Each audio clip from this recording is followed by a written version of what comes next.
प्यारे बच्चों, आज मैं आप लोगों को कक्षा सेकेंड ईयर आर्ट विषय भूगोल पाठ 2 विश्व जनसंख्या के संबंध में बताऊंगा।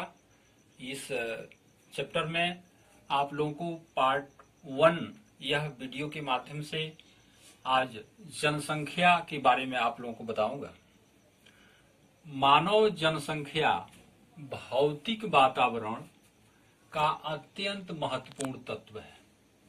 किसी क्षेत्र की भौतिक उन्नति या अवनति में जनसंख्या की अत्यंत महत्वपूर्ण भूमिका होती है।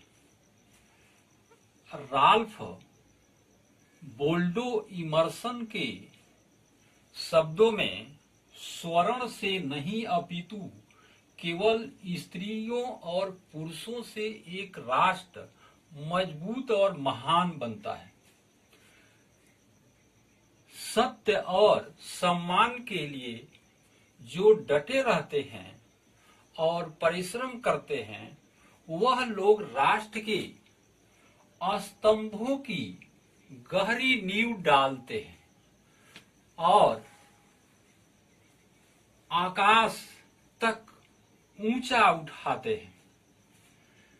वस्तुतः किसी देश के निवासी ही उसकी वास्तविक संपदा होते हैं। यही लोग वास्तविक जनसंख्या संसाधन कहलाते हैं, जो देश के अन्य संसाधनों का उपयोग करते हैं और संसाधन के संबंध में नीतियों का निर्धारण करते हैं। इसीलिए कहा गया है कि एक देश की पहचान वहां के लोगों से होती है। एशिया की जनसंख्या के संबंध में जॉर्ज बी क्रेसी का मानना है कि एशिया में बहुत अधिक स्थानों पर कम लोग और कम स्थानों पर बहुत अधिक लोग रहते हैं। यह कथन विश्व जनसंख्या के वितरण के संबंध में पूर्ण रूप से सही है। तो इसी क्रम में विश्व में जनसंख्या वितरण के प्रतिरूप को आपको बता रहा हूं। जनसंख्या के वितरण एवं घनत्व के प्रारूप से हमें किसी क्षेत्र की जनांकीय विशेषताओं को समझने में सहायता प्राप्त होती है। जनसंख्या वितरण शब्द का अर्थ भूपृष्ठ पर लोग किस प्रकार वितरित हैं, इस बात से लगाया जाता है। विश्व की जनसंख्या असमान रूप से वितरित है। मोटे तौर पर विश्व की जनसंख्या का 90% भाग इसके 10% स्थल भाग में निवास करती है। विश्व के 10 सर्वाधिक जनसंख्या वाले देशों जैसे चीन, भारत, संयुक्त राज्य America, Indonesia, Brazil, Pakistan, Nigeria, Bangladesh, रूस और मैक्सिको में विश्व की लगभग 60% जनसंख्या निवास करती है। इन 10 देशों में 6 देश एशिया महाद्वीप में अवस्थित है। इसको चित्र के माध्यम से भी आप समझ सकते हैं कि यह चीन एशिया महाद्वीप में सबसे अधिक जनसंख्या वाला देश है। प्रथम स्थान पर है, दूसरे स्थान पर भारत है, तीसरे स्थान पर संयुक्त राज्य अमेरिका, चौथे पर इंडोनेशिया, पांचवें पर ब्राजील, अगले स्थान यानी 6वें स्थान पर पाकिस्तान और 7वें पर नाइजीरिया, बांग्लादेश या रूस, मैक्सिको। इस क्रम में जो है आप देख सकते हैं कि इसकी जनसंख्या का जो है यह स्वरूप दिया हुआ है, ये चित्र में समझाया गया है। तो आप इसके आगे जनसंख्या का घनत्व भी समझ सकते हैं कि प्रति इकाई क्षेत्रफल पर निवास करने वाले व्यक्तियों की संख्या को जनसंख्या घनत्व कहा जाता है। यह लोगों की संख्या और भूमि के आकार के बीच अनुपात होता है। यह सामान्यतया प्रति वर्ग किलोमीटर में रहने वाले व्यक्तियों के रूप में माना जाता है कि एक वर्ग किलोमीटर क्षेत्र में निवास करने वाली जनसंख्या के संख्या को हम जनसंख्या घनत्व कहते हैं। इसको सूत्र के माध्यम से, जो सूत्र है, सूत्र भी आप जान सकते हैं कि जनसंख्या का घनत्व बराबर जनसंख्या बटा क्षेत्रफल। इसको उदाहरण के माध्यम से भी आप स्पष्ट कर सकते हैं। माना किसी प्रदेश का क्षेत्रफल 200 वर्ग किमी है और जनसंख्या 10,000 है, तो जनसंख्या का घनत्व इस प्रकार निकाला जाएगा। जनसंख्या का घनत्व बराबर 10,000 बटा 200। यह आपके 2 जीरो से जो जीरो कट गया, ये आपका जो है 100 बचा। तो इसमें से जो है आप देख रहे हैं कि 50 गुना जो है यानी 100 हो गया, ये 50 व्यक्ति प्रति वर्ग किलोमीटर। विश्व में उच्च जनसंख्या घनत्व के क्षेत्र कुछ हैं। जैसे विश्व की उच्च जनसंख्या घनत्व वाले क्षेत्रों में संयुक्त राज्य अमेरिका उत्तर पूर्वी भाग, यूरोप का उत्तर पश्चिमी भाग तथा दक्षिणी भाग, दक्षिण पूर्वी और पूर्वी एशिया के भाग आदि प्रमुख हैं। जो ये विश्व के यानी अधिक जनसंख्या, उच्च जनसंख्या घनत्व वाले हैं। इन क्षेत्रों में जनसंख्या घनत्व 200 व्यक्ति प्रति वर्ग किमी से भी अधिक देखने को मिलता है। इन क्षेत्रों में सघन जनसंख्या के बसाव का प्रमुख कारण भौगोलिक आर्थिक कारकों की अनुकूलता है। यानी यहाँ जो भौगोलिक और आर्थिक कारक है वह जनसंख्या के मानव के अनुकूल है, इसीलिए यहाँ अधिक जनसंख्या पाया जाता है। विश्व के में विरल जनसंख्या वाले घनत्व वाले कुछ क्षेत्र हैं। जैसे विश्व के विरल यानी न्यून जनसंख्या घनत्व के क्षेत्रों में उत्तरी और दक्षिणी ध्रुवीय क्षेत्र आते हैं, जहां उष्ण व शीत मरुस्थलीय क्षेत्र हैं तथा विश्व रेखा के निकटवर्ती उच्च वर्षा के क्षेत्र आदि वाले प्रमुख हैं। इन क्षेत्रों में जनसंख्या घनत्व अत्यंत न्यून मिलता है, नहीं कम मिलता है। यहाँ प्रति वर्ग किमी एक व्यक्ति से भी कम लोग रहते हैं। इन क्षेत्रों में मानव निवास हेतु प्रतिकूल परिस्थितियां देखने को मिलती हैं। ये अनुकूल नहीं होती है, प्रतिकूल परिस्थिति होती है। इसी कारण यह मानव बसाव न्यून पाया जाता है। आज मैं जनसंख्या वितरण को प्रभावित करने वाले कारक के बारे में बताऊंगा। तो यह विश्व जनसंख्या वितरण को प्रभावित करने वाले कारकों को 3 वर्गों में रखा जाता है। पहला है भौतिक कारक, दूसरा है आर्थिक कारक, तीसरा है सामाजिक कारक। भौतिक कारक के संबंध में हम सबसे पहले उसमें भी विभाजन होता है जल की उपलब्धता। तो जल की उपलब्धता जो है, जल जीवन का सर्वाधिक महत्वपूर्ण कारक है। अतः लोग उन क्षेत्रों में बसने को प्राथमिकता देते हैं जहां जल सहजता से उपलब्ध हो जाता है। जल का उपयोग पीने, नहाने और भोजन बनाने के साथ साथ पशुओं, फसलों, उद्योगों तथा नौ संचालन में किया जाता है। यही कारण है कि नदी घाटियों में विश्व के सबसे अधिक सघन बसे हुए हैं क्षेत्र यह है। विश्व के जो नदी घाटी में अधिक सघन बसे हुए क्षेत्र है। भू आकृति दूसरा है भू आकृति।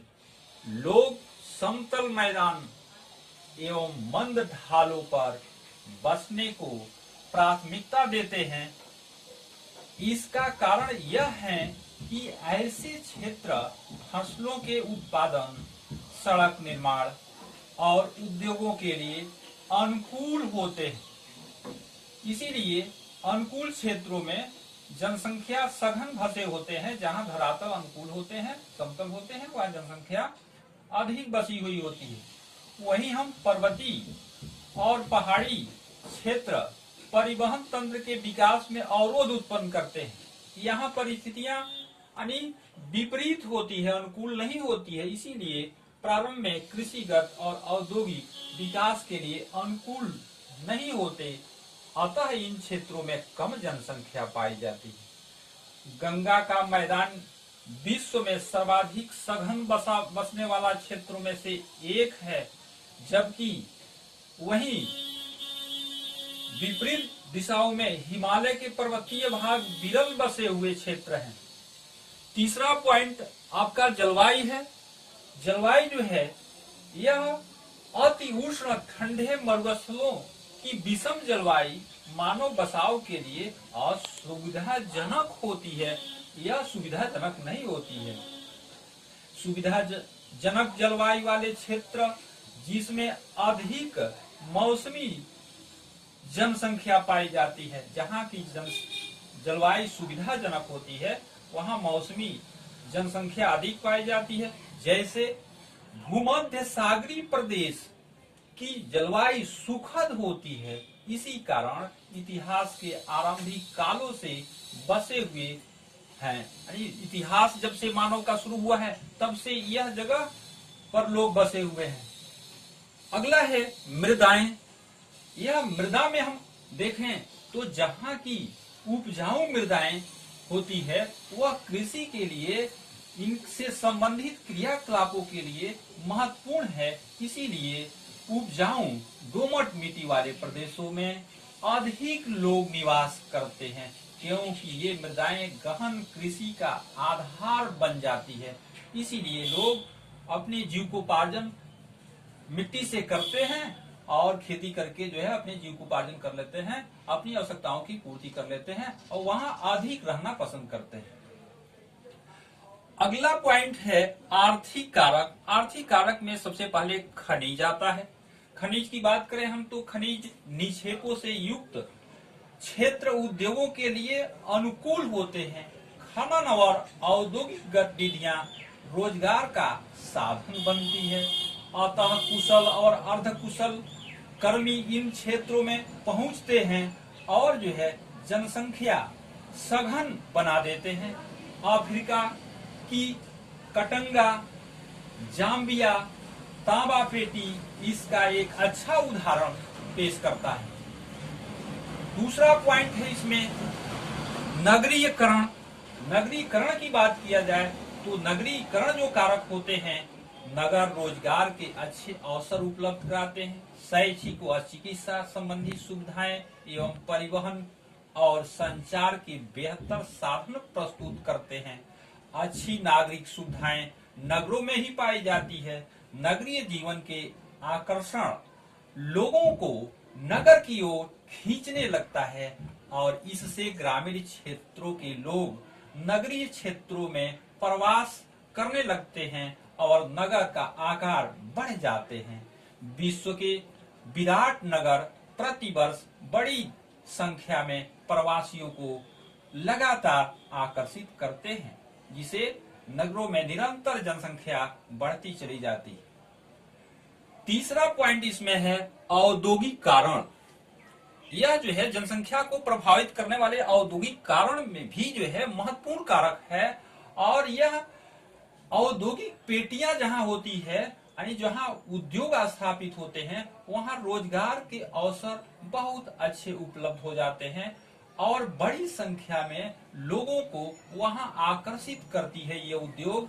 इनमें केवल कारखानों के श्रमिक ही नहीं होते हैं, बल्कि परिवहन, परिचालक, दुकानदार, बैंक कर्मी, डॉक्टर, अध्यापक तथा अन्य सेवाएं उपलब्ध कराने वाले भी होते हैं।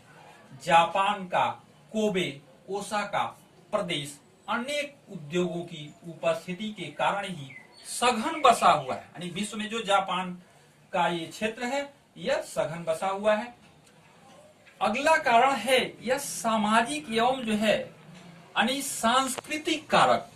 यह जो जनसंख्या को प्रभावित करने में ये भी अपनी महत्वपूर्ण भूमिका निभाता है। कुछ स्थल धार्मिक अथवा सांस्कृतिक महत्व के कारण आर्थिक अधिक लोगों को आकर्षित करते हैं। उसी प्रकार यहाँ शांति और सुरक्षा वाले क्षेत्र भी होते हैं। वहां भी लोग रहना अधिक पसंद करते हैं। जैसे राजधानी क्षेत्रों में वहां सुरक्षा की अच्छी व्यवस्था होती है, नागरिक सुविधाएं भी उपलब्ध होती है, इसलिए वहां अधिक लोग रहना पसंद करते हैं। प्रशासनिक क्षेत्र जहां पूरा प्रशासन रहता है, उन क्षेत्रों में सुरक्षा की दृष्टि से बहुत महत्वपूर्ण क्षेत्र होते हैं, इसीलिए वहां लोग सामाजिक रूप से यानी वहां रहना पसंद करते हैं। दूसरे क्षेत्रों में जहां अशांति का बोलबाला होता है, जहां असुरक्षा का भय होता है, उन क्षेत्रों से लोग ऐसे शांति और प्रशासनिक राजधानी क्षेत्रों में लोग आकर के बसते जाते हैं और वहां प्रवास करके पहुंचते जाते हैं। दूसरे क्षेत्रों से प्रवास करके यानी इन शांत क्षेत्रों में आते रहते हैं और जनसंख्या निरंतर बढ़ती रहती है। यह जनसंख्या वितरण को प्रभावित करने वाले यह कारक रहे, आप समझ गए होंगे। तो इस विश्व जनसंख्या के अंतर्गत जनसंख्या वृद्धि के बारे में बताऊंगा। तो आइए आपको मैं जनसंख्या वृद्धि के बारे में आज बताता हूं। जनसंख्या वृद्धि या जनसंख्या परिवर्तन से आशय किसी क्षेत्र में निश्चित समय अवधि में या समय अवधि के अंतर्गत बसे हुए लोगों की संख्या में परिवर्तन से है। यह परिवर्तन धनात्मक भी हो सकता है और ऋणात्मक भी। इसे निरपेक्ष संख्या या प्रतिशत के रूप में भी प्रकट किया जा सकता है। जनसंख्या परिवर्तन किसी क्षेत्र की आर्थिक प्रगति, सामाजिक उत्थान, ऐतिहासिक और सांस्कृतिक पृष्ठभूमि का महत्वपूर्ण सूचक होता है। यानी जनसंख्या जो होती है यानी आर्थिक प्रगति का, सामाजिक उत्थान का, ऐतिहासिक और सांस्कृतिक जो पृष्ठभूमि होती है, जो आधार होता है, उसका महत्वपूर्ण सूचक होता है। आगे मैं जनसंख्या की वृद्धि के प्रकार के बारे में प्रकाश डाल रहा हूं। प्राकृतिक वृद्धि इसके अंतर्गत है किसी क्षेत्र विशेष में दो समय अंतरालों में जन्म एवं मृत्यु के अंतर से बढ़ने वाली जो जनसंख्या होती है, उसको उस क्षेत्र की प्राकृतिक वृद्धि कहते हैं। प्राकृतिक वृद्धि को बराबर जो है देख रहे हैं कि प्राकृतिक वृद्धि बराबर जो है जन्म, और जन्म में से जो है आप मृत्यु दर को घटा देंगे तो यह प्राकृतिक वृद्धि पता चल जाएगा। इसके बाद से आता है धनात्मक वृद्धि। जब जन्म दर मृत्यु दर से अधिक हो या अन्य देशों से अस्थायी रूप से उस देश में प्रवास कर लेते हैं तो यह जनसंख्या की धनात्मक वृद्धि कहलाती है। वहीं ऋणात्मक वृद्धि जब मृत्यु दर जन्म दर से अधिक हो या लोग अन्य देशों में प्रवास कर जाते हैं तो यह जनसंख्या की ऋणात्मक वृद्धि कहलाती है। तो इसके आपने आज जो है इस जनसंख्या वृद्धि के बारे में पढ़ा। आगे आपको अगले ऑनलाइन क्लास में जनसंख्या परिवर्तन घटक के बारे में बताऊंगा। धन्यवाद। जनसंख्या परिवर्तन के घटक के बारे में बताऊंगा। इसके पहले जनसंख्या वृद्धि के बारे में आप ऑनलाइन क्लास में पिछले पढ़े हुए हैं। तो आइए आपको जनसंख्या परिवर्तन के घटक पर लेकर चल रहा हूं। जनसंख्या परिवर्तन में 3 घटक महत्वपूर्ण भूमिका निभाते हैं। ये हैं जन्म दर, मृत्यु दर और प्रवास। ये 3 प्रमुख घटक माने जाते हैं। इसमें पहला है अशोधित जन्म दर को प्रति 1000 स्त्रियों द्वारा जन्म दिए गए जीवित बच्चों के रूप में व्यक्त किया जाता है। दूसरा है मृत्यु दर, जनसंख्या परिवर्तन में सक्रिय भूमिका का निर्वाह करती है। जनसंख्या वृद्धि केवल बढ़ती हुई जन्म दर से नहीं होती, बल्कि घटती हुई मृत्यु दर से भी होती है। अशोधित मृत्यु दर किसी क्षेत्र में मृत्यु दर को मापने की एक सरल विधि है। अशोधित मृत्यु दर को किसी क्षेत्र विशेष में किसी वर्ष के दौरान प्रति 1000 जनसंख्या के पीछे मृतकों की संख्या के रूप में व्यक्त किया जाता है। अगला है प्रवास। ये प्रवास जो है तीसरा नंबर घटक है। किसी व्यक्ति या व्यक्तियों के समूह द्वारा अपने निवास स्थान का अस्थायी परिवर्तन प्रवास कहलाता है। अस्थायी रूप से जब किसी व्यक्ति अपने निवास स्थान को परिवर्तित कर देता है तो वह अस्थायी रूप से वह प्रवास कहलाता है।